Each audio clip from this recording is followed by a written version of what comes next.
right now on 5 on Your Side at 10. A resounding victory for Donald Trump. The former president wins the Missouri Republican caucus. Tonight, reaction from local Republicans who voted in today's election. Started off this morning, temperatures just above freezing in many cases, a few spots below freezing, but that's going to be a thing of the past over the next few days. Why warmer air in the morning sets us up for warmer air in the afternoon and when rain chances increase. But first, a portion of West Florissant is rocking out tonight. A Grammy Award winner brings her music to Delwood, how she's helping revive this North County community. Good evening and thank you for joining us. I'm Holden Kerwicki. Brent has the night off. Singer Melissa Etheridge hosted an intimate concert in Delwood tonight to help rebuild an abandoned shopping complex. 5 on Your Side's Annie Krall explains how her music is impacting the community. Rock legend Melissa Etheridge singing Saturday night to about 100 lucky fans in North County, fundraising for the Refuge and Restoration nonprofit inside an almost 12,000 square foot entrepreneur space. Phase 1 already fully funded at $16 million. I mean, we've got grandmas who give $25 a month to a person who's given $2 million. So we are blessed. We couldn't write the names on the wall that have helped us finish this work. The R&R Marketplace off of West Florissant Avenue, an economic access center in the works for a decade. This is the sort of thing that changes communities. This is not a Band-Aid. This is not just teaching someone to fish. This is teaching them to, own the fish market. Best friends with Jerome and Kathy Jenkins, who have lived in the area for 30 years. They even went to the Grammys together a month ago. Someone like Melissa Etheridge can be attracted to it who wants to sing here. And that'll give the next person an opportunity. See, this building will represent the next building down the street. The two-time Grammy-winning rock legend Melissa Etheridge didn't hesitate to host the benefit concert here in Delwood after she met with the local owners of Kathy's Kitchen next door here in Delwood after leaving a $100 tip and a signed CD when she went there with dinner with her wife and started a years-long friendship. Mike Brown, everything happened, and we weren't doing that good in the restaurant. It was tough times back then. And I always say on one of my worst days, she walked through the door. Etheridge auctioning off the guitar she played here, signed for $10,000 to help with the $20 million Phase 2 cost that will include a black box theater for live theater and concerts. Reporting in Delwood, Annie Krall, 5 on Your Side. Phase 2 construction, including the theater, is expected to be completed by early 2025. If you're interested in donating to the nonprofit R&R organization, you can learn more on our website, KSDK.com.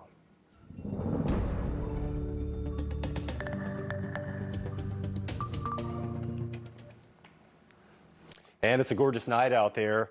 It switched to a little bit of a breeze outside. We're going to throw it over to meteorologist Gary Frank for our first look at our forecast. Good evening. Overall, I think it's pretty quiet, and the wind is starting to pick up. That's what you'll notice here into the overnight hours. So if you're a light sleeper, just be prepared for the wind to gust at times. I think overall, though, it's keeping our temperatures up. You can see that flag flying in the distance to the left of the arch. 55 degrees right now. Our average is 51. So at 10 o'clock here to the start of March, we're still above our average high, and that's going to be something that we notice overnight. What you'll see right now is our wind out of the south gusting to 20 miles an hour in Litchfield, close to 20 in Farmington, and now 30 in Rolla. So that's where it's starting to be a little bit more breezy on the Missouri side, particularly central Missouri, as we transition to an even warmer air mass that we'll feel tomorrow.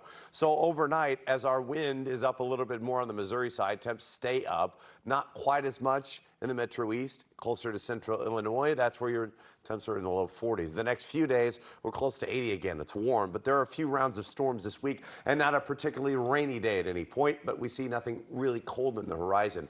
When it does get a little bit colder in the morning, and we'll highlight those rain chances coming up.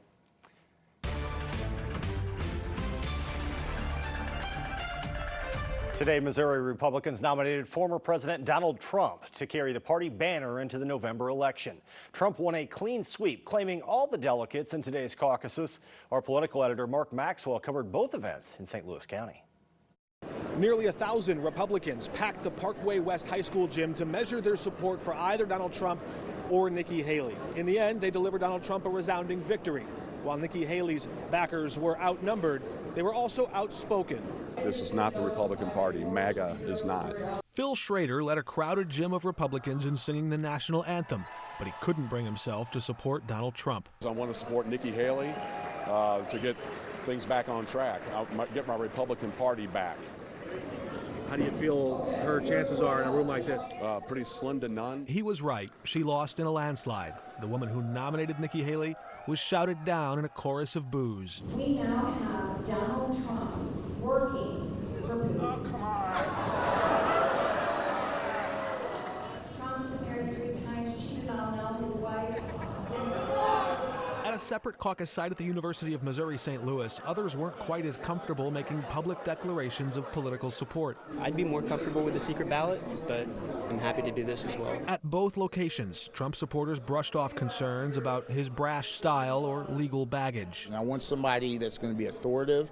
I want somebody that's going to push back. These caucus sites are teeming with energized voters looking to connect with candidates. My name's Will Scharf. I'm a candidate for Missouri Attorney General. I'm also a member of President Trump's legal team. An aide to former Governor Eric Greitens is now defending Trump from federal felony charges of conspiracy to defraud the U.S. and conspiracy to obstruct an official proceeding on January 6th. We think our arguments for presidential immunity are very, very strong, and clearly the Supreme Court thinks that they're at least worthy of very serious consideration. Whether or not Trump goes on trial, Missouri Republicans hope to see him have one last day in the court of public opinion. Reporting in St. Louis, Mark Maxwell, 5 on your side. Mark will have expanded coverage and analysis on the Missouri Republican caucus tomorrow night on The Record after Sports Plus. It's also streaming on KSDK.com, YouTube, and the 5 Plus app. Developing tonight, a man is now facing charges in last week's shooting in the Grove. A probable cause statement says a group of people were walking to their car on Swan Avenue early Sunday morning. The suspect, Andre Wilson, was in a car parked behind and began shooting as they approached. A man was hit several times and taken to the hospital with serious injuries. Wilson was charged with assault and armed criminal action. New information on this morning's deadly crash in North St. Louis. It happened around 3:30 on westbound I-70 near West Florissant Avenue. Police say an SUV driver attempted to change lanes when he hit the rear of a tractor trailer. The SUV overturned, killing a woman who was in the front seat. The driver and another passenger were taken to the hospital for minor injuries. The other driver was not injured. Hours ago, St. Louis city leaders and Dutchtown residents came together in a united front against violent crime. They came out to a peace march at Laclede Park this afternoon, wearing yellow to emphasize hope and use their voices to sound the alarm. The event was hosted by the Office of Violence Prevention, which serves as a central point for the city's crime prevention and intervention efforts. We want to let everyone know that we are out here to work collaboratively with all communities, and there are people in the community willing to work collaboratively to live our lives in peace and commit to that. The Peace Walk is one of the first events under the Office of Violence Prevention's Show Me Peace initiative. They're also engaging with organizations that provide services to meet the root cause of crime. Tonight, plans for a ceasefire in Gaza are moving forward. What this new proposal would include if accepted by Israel and Hamas. Millions are getting ready for a total solar eclipse, including scammers. How you can protect yourself from becoming left in the dark. Not so much wind today with gusts over 20 miles an hour, but we'll see gusts over 30 tomorrow. How it helps us warm up and when we'll see that wind change and bring in cooler air.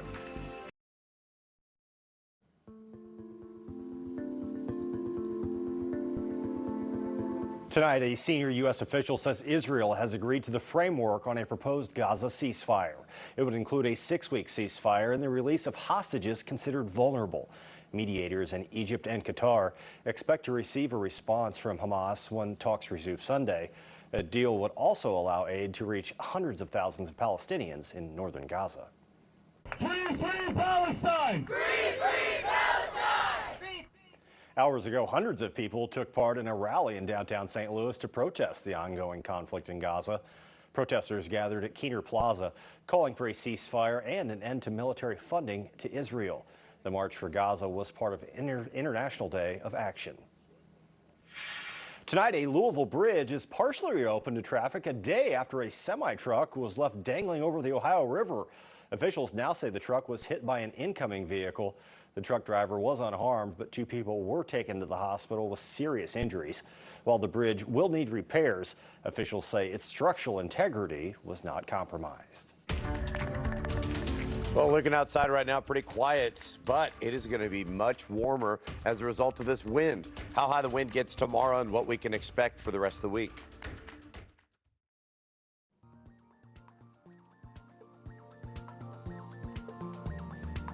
Next month, millions of Americans will experience a total solar eclipse. Brandon Lewis from our National Verify team explains how scammers are trying to take advantage of your desire to see it. On April 8th, parts of the U.S. will go dark for a few minutes in the middle of the day during a solar eclipse. It's an out-of-this-world experience, but you can hurt your eyes if you look directly at it without special glasses or a filter. But the American Astronomical Society warns scammers are selling fake gear that could damage your eyes. To keep you from getting blindsided, we went to these sources to explain how you can stay safe. First, make sure your eclipse glasses or viewers include the manufacturer's name and address and that they're ISO certified. This means that the glasses meet international safety standards. Of course, it's easy for a scammer to just print that on, so next, inspect your glasses. Look for any punctures, tears, or other damage. Then, try on your glasses. You should only be able to see the outline of a bare light bulb. The American Astronomical Society recommends purchasing equipment from its list of reputable retailers and avoiding third-party sites like eBay or Amazon Marketplace. If you want to skip buying glasses but still want to see the eclipse, you can make a pinhole projector using items around your home. You can find instructions to make a projector using the links at verifythis.com. Whether you're Verify, I'm Brandon Lewis. What can we verify for you? Just send us an email to verify@ksdk.com. Right now, crews in the Texas Panhandle are working to contain the massive Smokehouse Creek fire. Several firefighters race to stop any flames and douse smoldering fields. The spot fires could set back efforts to fight the state's largest wildfire on record. Officials say the deadly fire has scorched more than 1 million acres. Right now, millions are facing potentially life-threatening winter weather. The storm is hitting 11 states from Minnesota to California, bringing powerful winds and a dangerous amount of snow. In Northern California, the snow whitening out visibility, causing spinouts and rollovers on major highways. I-80 was shut down for more than 100 miles after cars and trucks were stranded overnight. Yeah, I was in first or second gear, 15 miles an hour, and I was losing traction, so I decided to pull over. If you don't have to travel, do not. Your lives are way more important, and we want you to be safe on the road. Tonight, more than 6 million Americans are under winter weather alerts across the West. Some areas can see anywhere from 5 to 10 feet of snow, with more than 12 feet in areas of the mountains. Here back at home, it's obviously much milder and much calmer weather for us, outside of maybe a little bit of wind.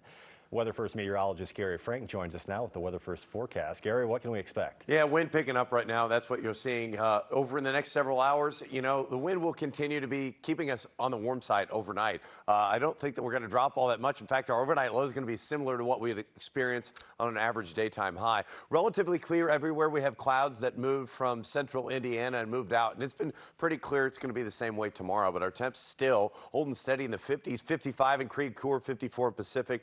Little cooler in the Metro East, but not by much. Big story. You look at behind this, we're in the low to mid 60s, close to 70 degrees, even at this hour in Tulsa. And that's the warm air mass that we're seeing settle in, and gradually is going to be part of that south breeze that really keeps us mild overnight. So tonight, we're not going to see all that change too much. Mid 50s for some. Mid to upper 40s. Like I said, it's a slightly cooler, and I wouldn't be surprised near Fredericktown, Perryville, to actually see a little bit of patchy fog in some cases tomorrow morning where that wind is not picking up. So just keep that in mind as we transition these air masses. But I think that you're going to notice things like look at Sparta, Mount Vernon tomorrow morning. See where these winds are a little bit lighter. That's where I wouldn't be, even south of Farmington, wouldn't be surprised to see some patchy, dense fog. But when the wind picks up, it's going to mix some things out of here. And you're going to see gusts over 30 miles an hour, 35 miles an hour it's a windy day tomorrow for sure, but that's going to help warm us up a little bit as we have temperatures close to 80 degrees, if not exceeding that in Gasconade County. Herman, Rolla probably touches 80 at some point. Mid to upper 70s in the city. That cooler, slightly cooler air mass keeps us in the low 70s on the Metro East side and in Illinois. But since January 26th, we've only had about 7/10 of an inch of rain. And I know I'm picking January 26th, but the first 3 weeks we had wet conditions. It was cold. And then all of a sudden we went back to our drought. And that's kind of always the concern that we have. That's the fifth driest time period on record. Now, the optimistic thing I'm thinking is right now we're going to see a few of those systems that are causing the snow. That one exits. And then we're going to see some of these smaller disturbances that start to work their way downstream. That helps us see opportunities for rain. I think one of them brings us at least some cooler weather by Monday and a few showers and storms late in the day. I think the severe weather stays south of us, so we're not going to see that. But no major storm systems, just these hit and miss chances for rain. But that's actually beneficial because it gives us the opportunity to get over an inch of rain on average all the way through March 12th. That's positive as we look ahead, because as we look ahead to next Saturday and to Sunday night, we're going to be talking about setting our clocks forward. And I checked, I don't have to work Sunday morning, so that's lucky. That's a positive, you know. That's a positive because I've done that before. It is not fun to come in that early after that kind of stuff. But it's warm to start the week. We got some rain, and then it's cooler next weekend. I really enjoyed that forecast. There's some 60s in there. Yeah. You can't beat it. There you go. All right, thank you, Gary. Now let's go over to Corey with a look at what's going on in sports. Listen, this is one of the busiest sports days of the entire year. If you had a team you liked, they probably played today, and almost all those teams made their fans happy tonight. I'll recap it from City Park all the way to Oakville, Illinois, next in sports. This 5 on Your Side Sports Report is sponsored by Telly Tire and Auto Centers, driving your way since 1942. City SC was very clear in interviews this week. Last game's Champions Cup exit in Houston was not the club we should expect this year. They're better than that. From the moment tonight's match against New York City FC kicked off at City Park, City looked like it had something to prove. Bradley Cardinal and the boys facing NYCFC for the first time ever. And after a few off the post, Celio Pompeo gets one in the net. Look at him weave his way through the defense. Just masterful 1-0 City. Let's go 72nd minute now. Pompeo assisting this time. Sam Adeniran has it. And look at this goal. How does he even score from that angle? What a goal. Let's see it again here. It is a beauty. City wins 2-0. It's a clean sheet and the team's first victory on the 2024 MLS calendar. We came out today, you know, to send a message, to show that we were a little bit angry with ourselves in the past performance, and to set things straight. Drew Bannister and the Blues trying to stay in the wild card race, hosting Minnesota tonight. Good start, Alexei Toropchenko, deflection, Blues up 1-0. Tied at 1 on the power play now. Like we've seen 19 other times this season, Jake Neighbors is there. His 20th goal of the year gives the Blues the lead. Jordan Binnington was aces again. He stops 21 of 22 shots. The Blues win 3-1, and Binner moves into third all-time in goalie wins in franchise history. By no means do I think we played our best, but we found a way to win in the end, and that's an important game for us. That's important 2 points, and we got to build momentum off this going onto the road. Taking flight. Card Spring Training, sponsored by Wood Basement Systems. Not much to write home about from today's Cardinals-Astros spring training game. Zach Thompson, he's fighting for a spot in the opening day roster. He gets Yordan Alvarez swinging there. 3 innings, 2 runs for Thompson. Here was one of those runs. Jose Altuve crushes one. Lars Nootbaar can't corral it. Astros win 7-1. The Cardinals are still the only MLB team without a homer this spring. So that was just the professional sports. We have a ton of basketball at the college and high school level to talk about. So let's stop wasting time listening to me. Is tonight finally the night for Mizzou's first SEC win of the year? They hosted Ole Miss. Fast forward to the second half. Human highlight reel, Aiden Shaw, one of his best yet. What an alley-oop. There it is again. Man, he can get up. Tigers trying to come back. Sean East, 2 of his 27. It's an 8-point game. They're in it. At one point, it was a 2-point game with 45 seconds left. Mizzou had a chance, but they just can't get there. Ole Miss wins 84-78. Mizzou is 0-16 in the SEC. Number 13, Illinois on the road at Wisconsin, and everybody who showed up in Madison was treated to the Marcus Damask show. He went off for 31 points. Damask was 4 of 6 from 3 and also added 8 rebounds. The Illini win 91-83 and are the first Big Ten team ever to win 4 in a row on the road at the Kohl Center. Big day for SLU at Rhode Island. Gibson Jimerson led the way with 30 points, including this 3 with a very high degree of difficulty. Kellen Thames had some moments too. Look at this steal and a slam to finish it off. This is going to fire up the Bills bench. This game was a nail-biter, folks. Rams had a chance to tie it with the final shot. They can't get it. SLU gets the road win 94-91. The town of Oakville, Illinois is in celebration mode tonight. The Rockets won their second straight Class 1A state title in girls basketball with a 48-36 victory over Illini Bluffs this morning. Senior Elena Krause went out in style with a 33-point performance. The whole town was waiting to greet their champions tonight at the school as another trophy came home to Oakville. It doesn't happen to a lot of people to be able to go once, but to be able to go twice and take the title twice is something you don't hear about very often, but I can't go back. I have to keep going back to the players that I have because they're the reason we're here. We have so much backing. That's part of being in small town. It's small town pride, and it's something that I grew up in, and I love it, and I don't plan on going anywhere. Also, shout out to the Nashville girls. They came up just short in the state title game at 2A today, but great showing from Washington County. 2 teams up at state today. There's only 14,000 people in the entire county, both high schools. A lot of good basketball played on the Metro East this year. That's exactly right, Corey. Thank you very much. Now let's get a final check of weather with Gary. Yeah, you never know what you're going to get this time of the year. And, you know, overall, I don't think we're going to get much of winter. Maybe next weekend we'll at least see temperatures cold enough to be freezing outside of the city. But, man, there's going to be a lot of stuff that's greening up, especially if we can get more rain. So we'll see how that goes this week. Best news I've heard so far. Thank you, Gary. And that's all of our time for 5 on Your Side at 10 o'clock. Saturday Night Live is next. Join us for Today in St. Louis tomorrow morning at 6 a.m. Have a great night, St. Louis.